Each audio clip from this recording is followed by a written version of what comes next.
So hi everyone, welcome to our interview with Meena Adnani. We are so excited to have you here, Meena. Meena is from Indonesia and she is an empowerment and business mentor for women and women entrepreneurs, an international motivational speaker and an international best-selling author for Ignite Your Life for Conscious Leaders. Meena is a lawyer and the founder of Strong and Shine, the brand that transforms the lives of thousands of women all over the world to go from powerless to empowered. So we are so excited to have you here, Meena, on our Radiant Woman Retreat. Welcome. Thank you. And it's exciting to be here. I always love having conversations with you. Welcome, Meena. So what's something about empowering women that's important to you? It's such a long conversation, a deep conversation. And I think the interesting thing is that empowerment is not just something that applies to women. I think a lot of us live our lives on autopilot, not aware of our thoughts, not aware of our conditioning, not aware of the choices we make in our life. And as a result of that, we continuously are stuck in a mode where we are unhappy, blaming other people, getting triggered, all of these things. And I just find like when it comes to empowerment, a lot of conversations that happen around women and empowerment is a lot to do with, equal pay and gender equality and all that, which is great. I think that's very important from an external perspective. But I think a lot of the inner work that needs to be done by women has not been done, simply because a lot of times we fall into the mindset of like a victim, like a victim mentality. It's like, it's my society's fault, it's my husband's fault, it's like everything is just wrong. But there are so many things we could be doing on the inside to empower ourselves. And so that's something I'm very passionate about, because once I started learning how to empower myself, my life completely changed. And I really enjoy seeing women's lives just shift when they just change the way they show up in life. That's what excites me. Wow. Yeah, that's so true. It really does make a big difference when women go from being a victim and just completely changing their mindset, right? Yeah, so true. So what would you say is the one thing that prevents women from creating the life that they want? Not realizing and recognizing that we actually have everything that we want on the inside, and knowing how to tap into that power, because it's so interesting to realize that we're born into a world where the rules were already made for us before we even were born. And, we may be born, I really believe we are spiritual beings having a physical experience. And I think a lot of people think they're physical beings who have a spirit or like to indulge in spiritual experiences, which is actually not true. So when we are starting with the premise that we are spiritual beings are already powerful. Spiritual beings are already empowered. Spiritual beings already have the ability to create whatever they want in their lives. But unfortunately, because we come into a physical world and in this physical body, we come in, first of all, with limitations. And the rules that are created around us are also rules that are created for us to fit in, not to stand out. And if we fit in, it's just easier to run societies, to run the culture, to run countries, to run the nation, because you don't want to have to have different rules for different people. But unfortunately, in the process, we lose identity. We lose who we are, we lose our ability to believe in ourselves. And a lot of women talk about lack of self-confidence. And the reason we lack self-confidence is because we're not aware of the inner conflict that happens when on the outside, we are actually told that you're just like everybody else and you should just fit in and you should just do this, you should just follow the rules, and you should just, go to school and then go to university and then get married and have a baby. And if you're not following those rules, then you are not worth it in the society standards. And on the inside, you may have a different yearning. You may have, a different desire to live your life filled with your purpose. And so a lot of women give up that dream because what supports their physical existence is these rules. And so the more people tell you that these rules are important, the more you believe in these rules, even though on the inside you believe that you're created for something else. And I think this conflict is what creates a lack of self-confidence. And so if I were to say what's the one thing that really stops women from being able to realize their dreams and achieve their desire, is this inability to recognize that we already have everything we want on the inside. We just need to know how to align ourselves with our inner power and know how to, have the awareness to be able to tune out all that external noise that tells us otherwise. Yeah, that is so powerful, right? It's like everything that we are told right from the start, from the moment that we are born, really. There's just this culture that we are born in, and we just get programmed into that. Absolutely. And so many times it's like, to think outside of that culture is almost impossible sometimes, because it doesn't even occur like, okay, like actually you can do things completely differently. I mean, for me, even growing up, I went against the current. I got educated and qualified as a solicitor in the UK. I qualified as an attorney in New York. And I had to do that at a price, because usually whenever we want to be able to achieve our goals and dreams, it comes at a cost. And if you want to fit into society's standards, it also comes at a cost, so you got to pick what is a cost that you want to be able to pay. And for me, it was the cost I didn't even focus on, was the fact that I just was very driven by my goals, very driven by my vision. And I wanted to have financial independence. I wanted based on my own terms. But in the process, it was also very challenging because, when you're a teenager, when you're in your 20s, when you're in your 30s, every now and then to be singled out, every now and then to be made to feel like you don't belong, to be feel like you don't fit in. Part of me didn't want to fit in, but part of me longed for acceptance. And so, when you are in this process of pursuing your goals, pursuing your dreams, and not having the understanding that I do now, I wish I had it when I was in my 20s, not having that understanding also created that conflict in my mind, and as a result of that even though I was very successful, there was always something that was always making me feel like I wasn't enough, because that's what I was constantly being portrayed as, a person who just stood out, a person who just didn't fit into society's rules, a person who didn't follow the rules. So it's so important, I think, for us to be very, very aware and recognize our own thought pattern, recognize where the identity we have comes from, who shaped it, is it aligned with our own vision, is it aligned with our own purpose, and how to actually align ourselves with what we want. Because otherwise, we're going to continue living our life based on what everyone tells us. Yeah, absolutely. So, Meena, what is the role of mindset when it comes to designing life, and what steps can we take to create that kind of mindset? Such a good question. I think mindset plays such a massive role in everything, not just success, not just business, but also in relationships, in your health, in your happiness.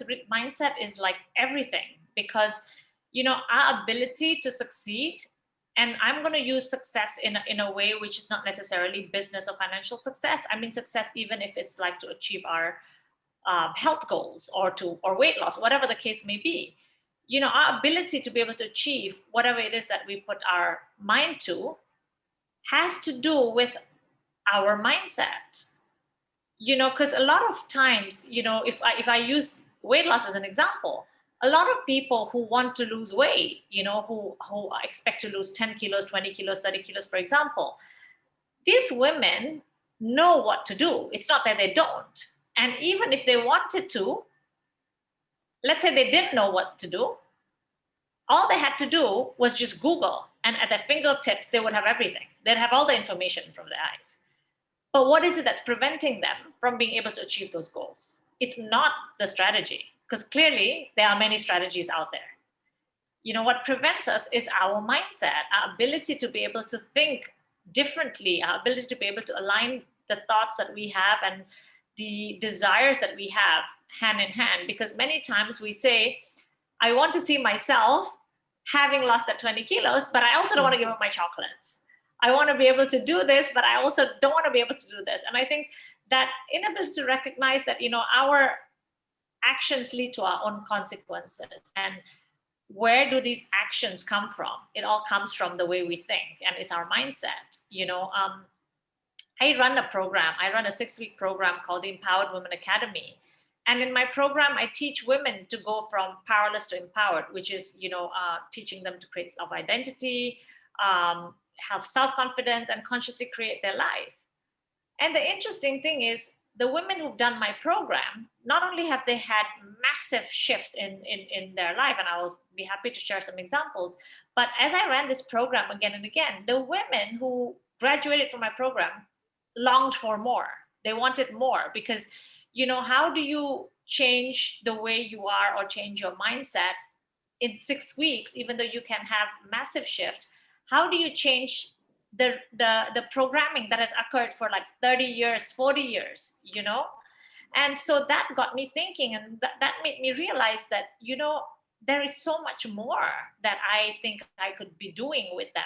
So I ended up launching another program called the Empowerment Mastery, which is a 12-week program. And this 12 weeks covers everything from mindset to business to relationships to health, to entrepreneurship, every aspect of it. Because I think we are constantly taught to believe that the road to success is just, go to school, go to university, get a job, and that's it, right? But we are not taught to think, not taught to train our mindset. We're not taught to follow our dreams. We are not taught to, recognize that we all are born with a purpose and we are created for a purpose. And unless and until we are willing to really open ourselves up to possibilities, we will never see them. We just never will. And so, to answer your question, mindset is everything. It's just everything. Don't you think? Absolutely. Yes. Yeah, I think that's like such an important point, because if you don't have the right mindset, you can keep trying to do something, but with the wrong mindset, you're not going to get anywhere, because ultimately your success is going to depend on how you think. If you have a growth mindset and you're thinking in terms of how can you do something, you're going to take different actions. But if you have a fixed mindset and you're like, oh, this can't happen, this won't work, then you're limited in your actions as well. Yes. One of my clients is in her 40s, and she was a professional, and she quit her job. Then she started her own business. It didn't do well. And at the same time, she lost her mother. And so she went through a really dark period, and she continued to believe that, her life was over. She continued to believe that, there was nothing left for her to do in her life. Because, the way we are also conditioned is that when you are a woman and you're in your 40s and you're single, it's like as if you have nothing going for you in life, And so she was at that stage, she was at that age, and she just felt like a failure. She had lost her mom. And when she actually did my program for like 6 weeks, every single week, she was sharing such massive breakthroughs that it just, every time I read about her post, I would get goosebumps, because every week she was always doing something radically different from who she had been all her life. One of the things was that she was overweight, and she always believed that that was just who she was. And she always felt like she wasn't good enough, because since she was young, she was always told that if she wanted new clothes, she needed to lose weight first. And so she always believed like she wasn't enough. And in the 6 weeks, not only did she lost her weight and became super fit, she also climbed one of the highest mountains in Indonesia, because that was on a bucket list. She did it all of this within the first 6 weeks. I think this was week 3 or week 4. And now she's actually training to be a fitness model at the age of 40 something. So, you know, a lot of times you're constantly told about what's possible and what's not possible, but we don't realize that what's possible and not possible is based on what we project onto ourselves. Yeah. So where do you think people can start when it comes to creating the right mindset? What is the right mindset? I think a good start would be like writing down, first of all, what do you want to achieve in your life? What are your dreams? What is your vision? So using weight loss again as an example, right? If we say that, okay, I want to lose 20 kilos, be specific. You want to lose the 20 kilos in how long? You know, if you say you want to lose 20 kilos in 2 months, that's already death on arrival, you know, because it's just not going to happen. So be very clear in terms of your goals. What is it that you want to achieve? Write it down. And once you've written it down, ask yourself, who must you be to achieve those goals? Because a lot of times we think that we can actually get to another place being who we are. And I really like what Einstein says. He says insanity is doing the same thing over and over again, expecting a different result. You know what got us where we are is not going to take us to another place. And so, you know, and I know it's the same thing with you as well. You really believe in, you know, always up leveling and always investing in your own personal growth, always making sure that, you know, you continuously challenge yourself and grow, because every level requires a new version of you. And I think the biggest issue with most people is that we expect to achieve all our goals without changing who we are. You know, and if again we go back to that weight loss as a goal, right? If you are somebody who wants to lose the 20 kilos in, let's say, 1 year, then what must you be? Who must you be? You can't be somebody who is sleeping in and having, you know, extremely heavy carb laden lunches and dinners without putting workout in, without changing your diet. It's just not going to be possible, because unless you change the way you are, you change the way you think about what's possible and what's not possible, unless you change your identity, you're not going to be able to get there. And I think it's very interesting, and I'm sure you've had this before as well. Many people in the past would tell me, why do you go to the gym? You're already so thin. And I'm like, it's because I go to the gym. That's why I'm thin. You know, so people like, you shouldn't do something already there. But what people don't realize is that unless you put in the effort, you don't get the results, you know. And it's the same thing when you want to be able to lose the 20 kilos. You're not going to say, I will lose the 20 kilos and then I'll go to the gym. Going to the gym is what's going to get you to your 20 kilos. And so this is the thing. People say like, I will change when I hit my 6 figures. I will change when I hit my 7 figures. But how are you going to hit your 6 figures and 7 figures unless and until you change? You know, so I would say that would be a starting point, the waking up to the fact that unless and until we are very clear about what our vision is, who we must be, then we are not going to be able to get to where we want to. Yeah, wow, that's so This is just powerful. so important. Yeah. So Yeah. Meena, like, what do you think are the barriers or blocks that women face, especially when it comes to creating wealth? Wow. It just gave me goosebumps, by the way, you asking me these questions, because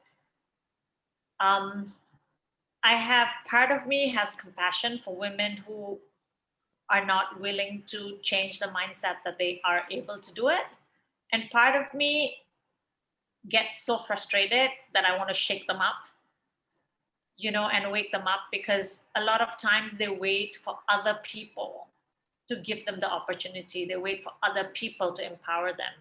I would say that is one of the biggest blocks, not waking up to the fact that you take the responsibility right here, right now. And I think because of the fact that we have been for generations conditioned to play the, supporting role, even in our own lives, we play the supporting role. We support our husbands, we support the family, we support the kids, but we forget we also play a supporting role in our own lives.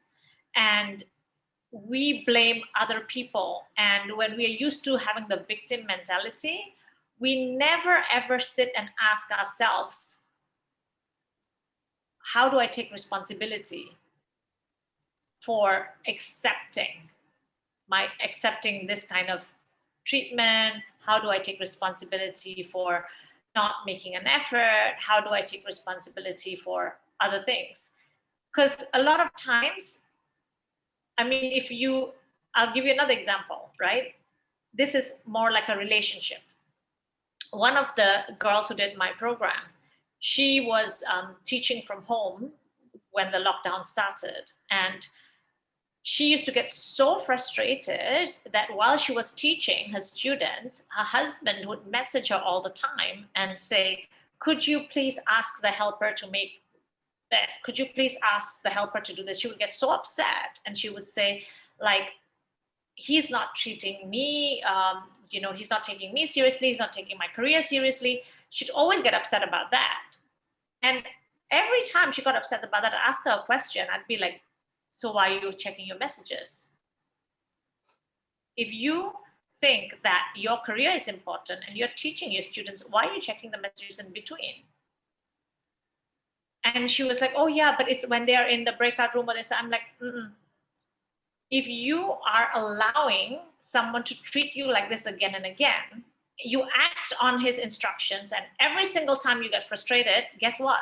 This is exactly how you've trained him. So instead of getting angry at someone else, people are just going to do what they can to get what they want. But it's up to you to create those boundaries. And this may be an example more in a relationship, but the same example applies when we want to create wealth. We wait for other people, for our husbands, or for our, for the right job. Nowadays, there is almost no reason in the world that you can't start a business from anywhere. Especially now during COVID and lockdown, there are more home industries that have started. There are more and more women starting to, for example, cater food. Online businesses have grown exponentially. And it's interesting how if we want something, we will focus on those facts.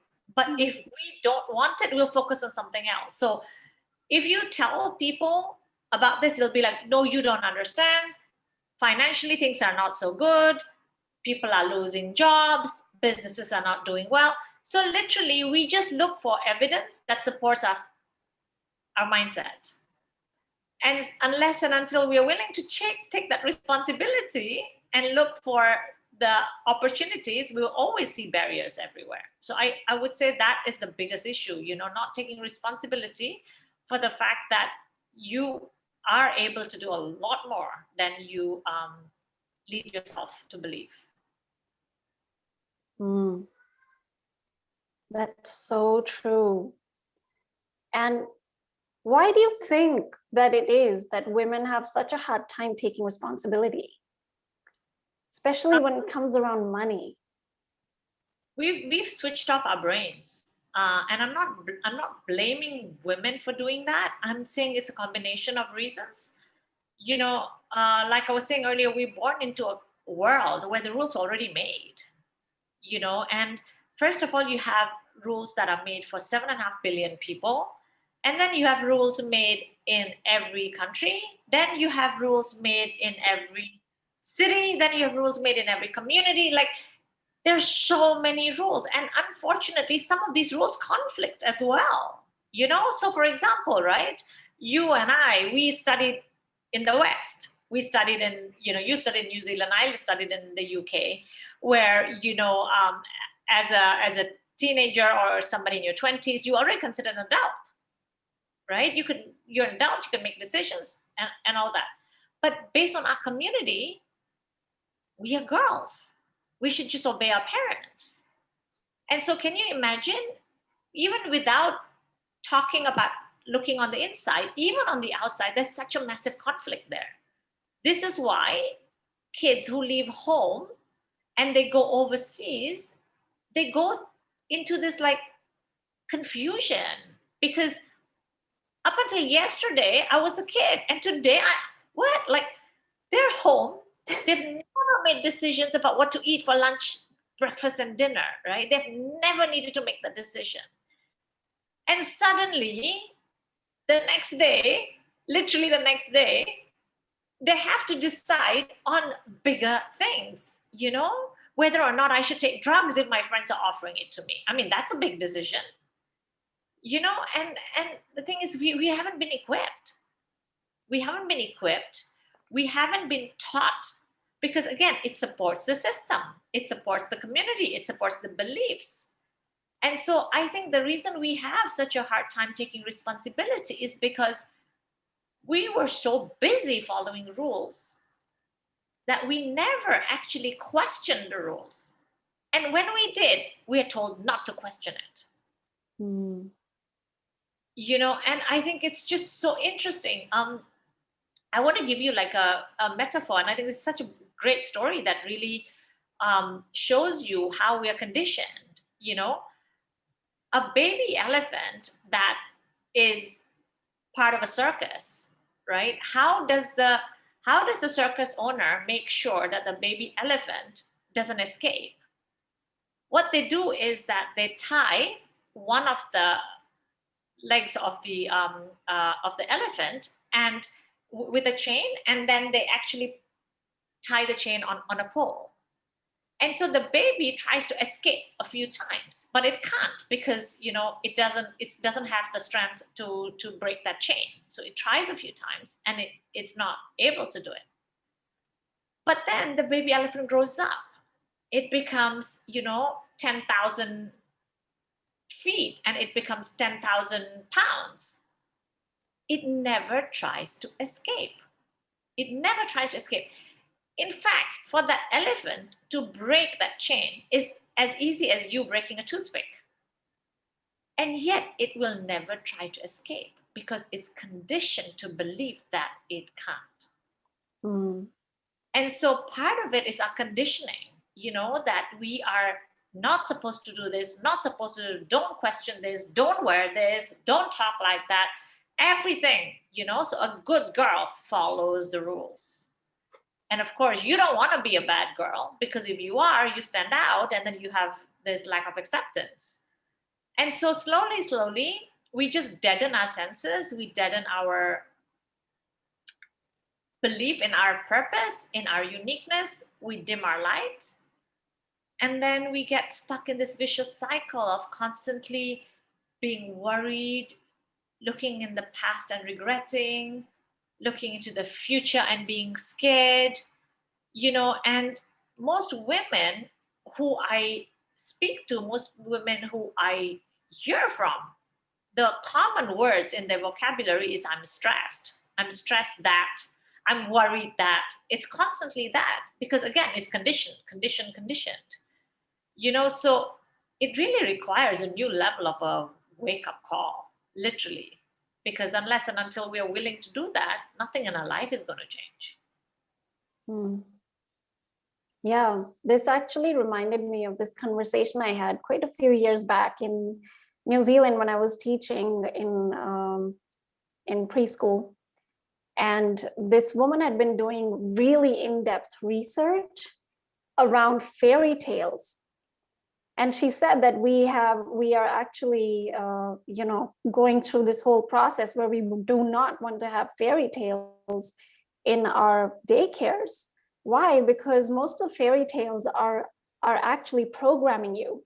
And if you look at all the really popular ones, like the Snow White, she's basically lying dead and the prince has to come and save her.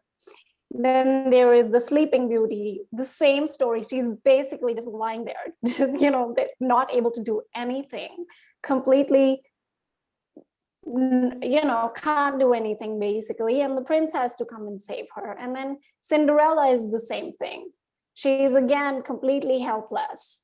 And the prince comes and saves her. So it's like every fairy tale that's there, it's like right from that age when we are so small, we are being given this suggestion that women ideally should just be helpless. And that is the ideal, and the prince is going to come and save you.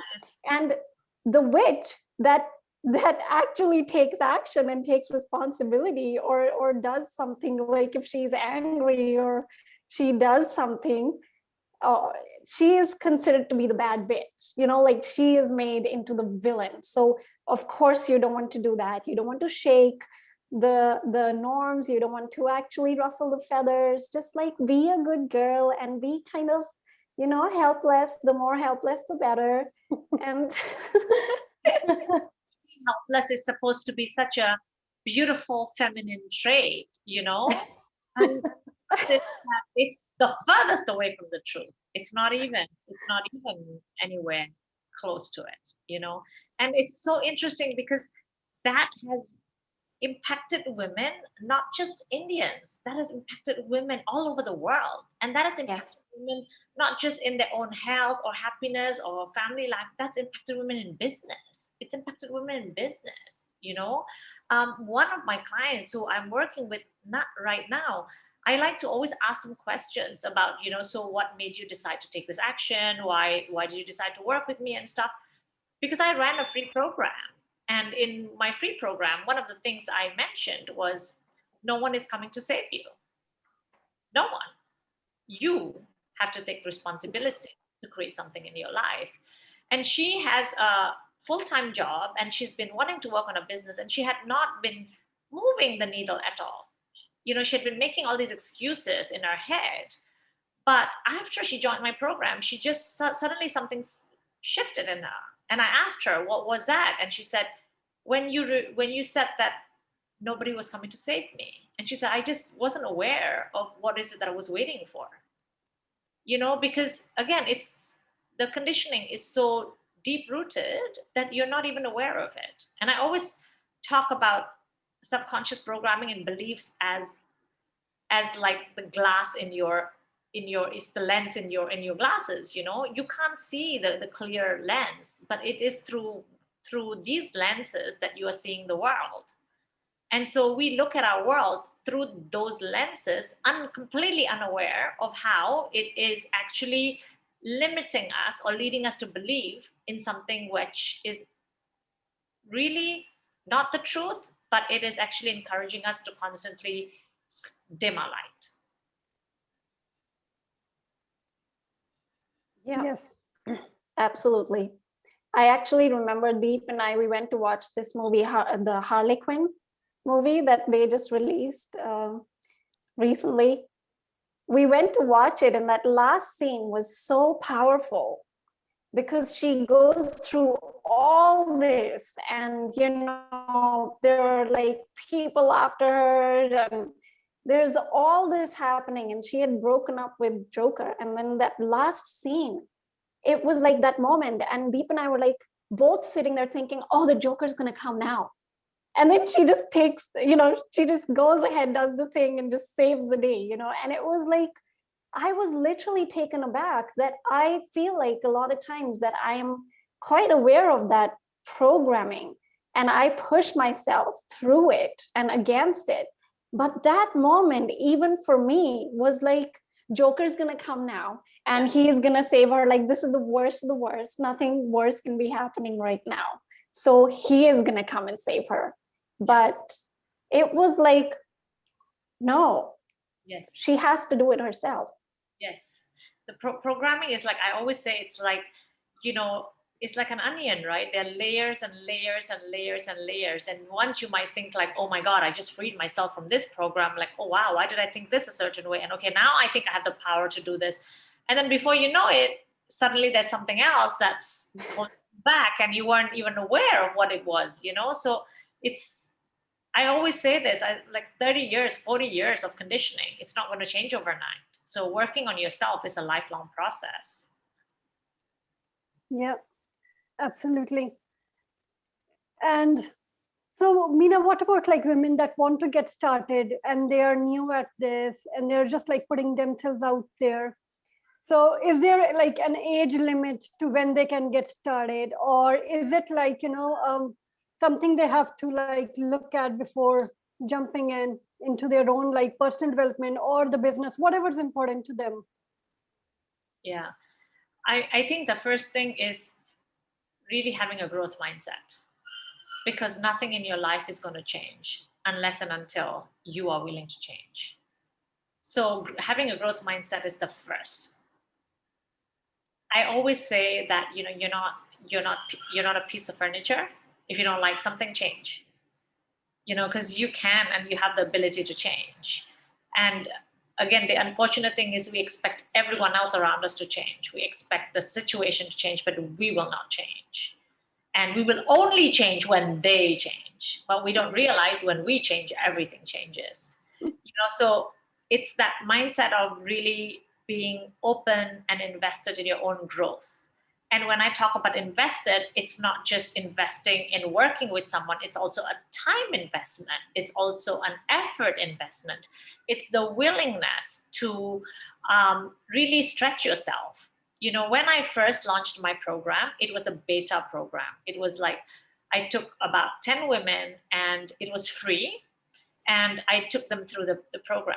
And because it was free, very few of them actually saw breakthroughs because there was no investment. You know, if there is no skin in the game, you're just going to take it easy. And so really just putting yourself out there and being willing to actually invest in yourself, being willing to be uncomfortable. And the second thing is, you know, you asked about age. There is zero limits when it comes to, you know, growth or being able to achieve something in your life. You know, I mean, if we look at examples, we look at Vera Wang, right? She only achieved success in her late 40s, for example. You know, Colonel Sanders, he only achieved success in his 70s. So there are many examples of people who really made it big much later.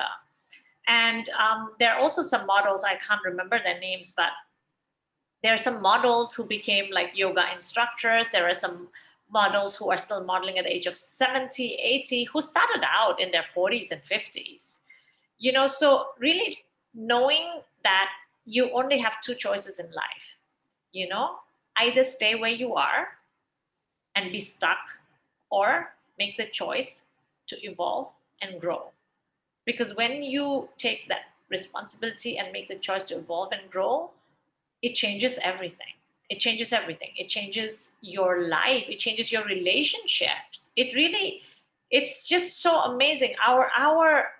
We as women, we place so much importance on relationships, which, yes, I understand we all should. But for women, our validation, our sense of happiness comes from our relationships, you know?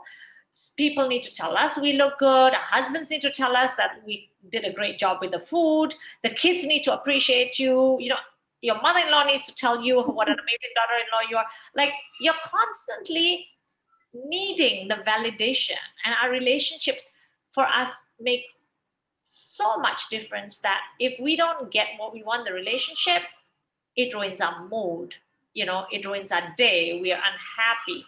And if we actually take the responsibility to change ourselves, to be more aware of our triggers, be aware of our thought process, we will soon give up the need for validation, because then we'll know we are powerful enough to validate ourselves. And so I really see such a massive shift in women who work on themselves. And I myself am that example. 5 years ago, I would just probably wake up, and not 5, maybe 10 years ago, or yeah, 5, since we keep changing. I would say that some days I would wake up as if like I'm handing power over to people to ruin my day or to make my day, And so when you start realizing and taking responsibility and knowing that, your energy is your currency, and you are not going to allow other people to dictate your sense of worth and your sense of happiness, that's the day you release yourself from, this bondage of the vicious cycle of, okay, if you don't say nice things to me, I'm not going to be happy. And if you say nice things to me, I'm going to be happy. It's a vicious cycle, So just really starting out, taking responsibility for your own life and knowing that when you change, everything in your life changes.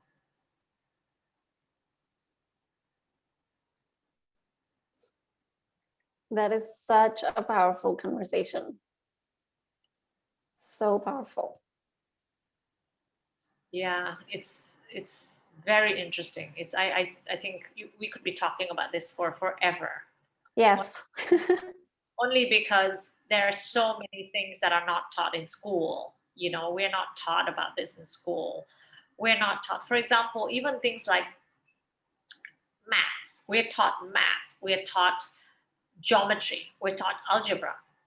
But we're not taught about savings. We're not taught about entrepreneurship. We're not taught about, tax. We're not taught about mindset. We're not taught about so many things, which is so important in life, And so just opening ourselves up to possibilities and knowing that your education doesn't end when you get out of school or university. In fact, it begins, because everything you learned was just theory, and now you got to like make your way in the real world and be very clear about what choices you make, what values you subscribe to, and not allowing other people to dictate it for you.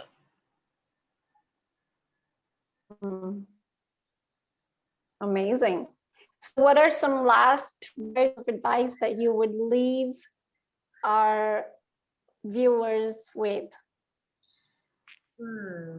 I think I've said quite a lot of things, and I think in terms of advice, I would say open yourself up to growth, open yourself up to possibilities, open yourself up to learning, and stop living life by default. Stop living life based on what other people tell you. Start empowering yourself. This is what I would say. If you really want to have the life that you want, it's all possible. It's all possible. First and foremost, you got to take that responsibility to make it happen. That's amazing. And this is going to make a difference to so many people, Meena, because so many women deal with this. These are just small beliefs that just keep coming up over and over and over again. The stuff that you've covered here, it's just really massive. And yeah. I have a free guide on my website, and it's called The 5 Beliefs Preventing You from the Life That You Want. So in fact, that would be very helpful, because I think that would really help women understand what are the limiting beliefs and how to reframe that. Perfect. And so where can they reach you? If somebody wants to reach out to you, where can they find you? They can check out my website, strongandshine.com, or email me at meena@strongandshine.com. Okay. Thank you. Awesome. And we'll put that in the notes of this session as well, so that people can find you easily. Also, we will put that amazing free resource that you were just talking about there, so that people can just directly get access to that. Yes, I can send you the link so people can go directly to that. Yeah. Okay, well, thank you so much, Meena. Honestly, it has been amazing to have you.